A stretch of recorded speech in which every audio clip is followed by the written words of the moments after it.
그러므로 너희는 이렇게 기도하라. 하늘에 계신 우리 아버지여, 이름이 거룩히 여김을 받으시오며 나라가 임하시오며 뜻이 하늘에서 이루어진 것 같이 땅에서도 이루어지이다. 오늘 우리에게 일용할 양식을 주시옵고 우리가 우리에게 죄 지은 자를 사하여 준 것 같이 우리 죄를 사하여 주시옵고.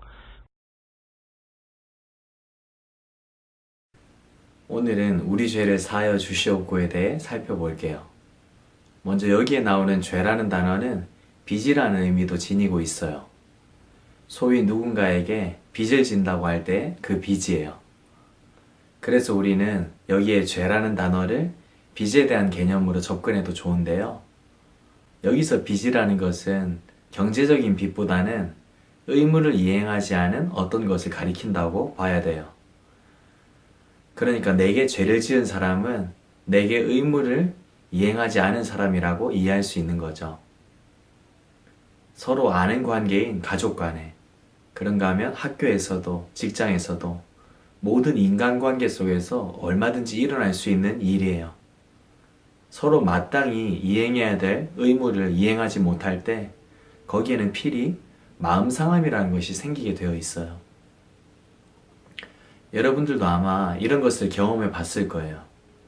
예를 들어서 학교에서 조별 과제를 함께 해나가는 중에 한 조원이 자기에게 맡겨진 것을 제대로 해나가지 못하게 되면 그로 인해서 그 조에 속한 조원들의 마음 뿐만 아니라 과제 점수에도 직접적으로 피해가 가게 되죠.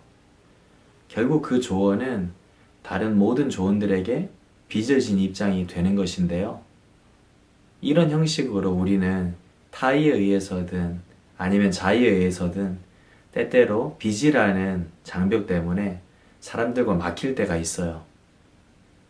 그러나 어찌되었든 해결해야 될 것은 이 빚이라는 장벽이에요. 이 빚이라는 장벽을 뛰어넘어야만 돼요. 이건 넘지 못하면 모두에게 막대한 불이익이 발생할 수밖에 없기 때문인데요. 이 장벽을 허무는 방법이 무엇인가? 바로 용서예요. 오늘 본문 12절에 예수님께서 가르쳐 주신 기도 내용이에요. 우리가 우리에게 죄 지은 자를 사하여 준 것 같이 우리 죄를 사하여 주시옵고. 이 교훈과 관련해서 14, 15절에는 또 이렇게 말씀하세요. 너희가 사람의 잘못을 용서하면 너희 하늘 아버지께서도 너희 잘못을 용서하시려니와 너희가 사람의 잘못을 용서하지 아니하면 너희 아버지께서도 너희 잘못을 용서하지 아니하시리라. 이러한 예수님의 말씀을 종합해보면 사람에 대한 용서가 하나님의 용서에 대한 조건의 느낌이 강한데요. 그러나 우리가 오해하지 말아야 할 것은 사람에 대한 용서가 결코 하나님의 용서에 대한 조건이 될 수는 없다는 거예요. 분명 우리를 향한 하나님의 용서는 무조건적이에요. 우리의 행위와 상관없이 주님을 의지해서 죄를 고백할 때 우리를 무조건 용서해 주신 것이 하나님의 용서예요. 하나님의 용서가 주어짐에 있어서 우리의 선한 행위가 먼저 있었음이 결코 아니에요. 이것이 마태복음 18장 23절 이하의 비유에 등장해요. 한 부자가 있었습니다. 부자는 장사미천을 마련하기 위해 왕에게 찾아갔습니다. 전하, 제게 확실한 사업 아이템이 있습니다. 저를 믿고 돈을 빌려주시옵소서. 확실한 사업이라고. 내가 빌려주겠네. 얼마면 되겠는고? 내 배에 물건을 가득 싣고 장사를 다녀오려면 1만 달란트면 될 것 같습니다. 1만 달란트라. 좋아, 내가 빌려주겠네. 하지만 만약 돈을 갚지 못한다면 가만두지 않겠네. 네, 여부가 있겠습니까? 이건 확실한 장사이니 이자까지 톡톡히 쳐서 드리겠습니다. 감사합니다. 감사합니다. 여보게, 무슨 좋은 일이라도 있는가? 물론이지. 자네는 몰라도 되네. 여보게, 내가 조그만한 장사를 시작하려고 하는데 여유가 있으면 100데나리온만 빌려줄 수 있겠나? 100데나리온이라. 내 기분일세. 자, 여기 있네. 그런데 조건이 있네. 반드시 갚아야 하네. 떼어먹을 생각은 하덜대들 마. 반드시 끝까지 받아낼 테니까. 얼마 후 물건들을 가득 싣고 오던 부자의 배가 풍랑을 만나 바다에 침몰했습니다.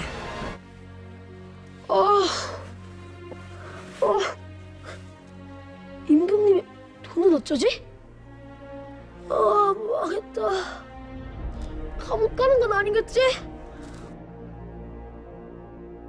장사는 잘했느냐? 빌린 돈은 다 가져왔고. 전하, 한 번만 살려주십시오.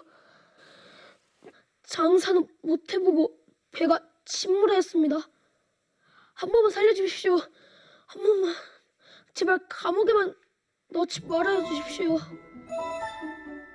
저런 운도 없지. 물건을 실은 배가 침몰했다니 참으로도 안타깝도다. 그렇다면 내 자네에게 준 1만 달란트는 없던 일로 해주겠네. 너무 절망하지 말고 일어나게. 네, 전하. 성욱이 만극하여이다. 이 비유를 보면 1만 달란트 빚진 자가 다른 사람의 빚을 탕감해 주기 전에 임금이 먼저 그 빚을 탕감해 주었는데요. 우리 하나님의 용서가 바로 이와 같아요. 그럼에도 불구하고 하나님의 용서를 말씀하심에 있어서 다른 사람의 용서를 전제하는 것처럼 말씀하시는 그 이유는 무엇인가? 바로 하나님의 은혜 가운데 용서를 받은 자라면 마땅히 다른 사람을 용서할 수 있는 삶을 살아야 함을 강조하시기 위함이에요. 정말로 하나님께 우리가 용서받았음을 확신한다면 우리는 마땅히 다른 사람도 용서할 수 있어야만 돼요. 가족들을 용서해야만 하고요. 친구들도 용서해야 되고요. 이웃들을 용서해야만 돼요. 만약 하나님께 죄 용서함을 받았는데 우리가 이웃의 잘못을 용서하지 못한다면 사실 그 사람은 하나님의 용서를 진실로 체험했다고 보기가 어려워요. 우리가 하나님께 진 빚, 죄의 결과로 사망이라는 형벌이 주어졌는데 정말로 이 사망이라는 빚을 탕감받았다면 그 감격 때문에 정말 우리는 다른 사람의 빚을 탕감할 수밖에 없음이 당연한 거예요. 그런데 정말 이 용서가 쉽지 않을 때가 참 많아요. 왜냐하면 이 용서의 문제는 우리에게 있어서 논리의 문제가 아니라 감정의 문제로 다가오게 되는 것이 훨씬 크기 때문이에요. 그래서 우리는 어떻게 해야 할까요? 예수님께서 그 방법을 알려주세요. 또 내 이웃을 사랑하고 내 원수를 미워하라 하였다는 것을 너희가 들었으나 나는 너희에게 이르노니 너희 원수를 사랑하며 너희를 박해하는 자를 위하여 기도하라. 기도해야 돼요. 일단 기도의 자리에 가서 엎드려야 돼요. 그렇게 하나님 앞에 가서 내 죄를 직면하며 내 죄 용서함을 받고 그 가운데에서 내게 빚진 자들을 위해서 기도해야만 하는 거예요. 그 가운데에서 하나님께서 우리에게 눈물을 주실 때, 감격을 주실 때, 바로 그때라야 우리는 정말 다른 사람들을 용서할 수가 있어요. 사랑하는 여러분, 원수를 사랑하라는 것은 우리 하나님의 요청이에요. 그래서 우리는 용서의 문제를 직면해야만 되는데요. 이 사실을 꼭 기억할 수 있기를 바라요. 기도 생활 없는 용서는 불가능하다. 그리고 용서 없는 신앙생활도 불가능하다.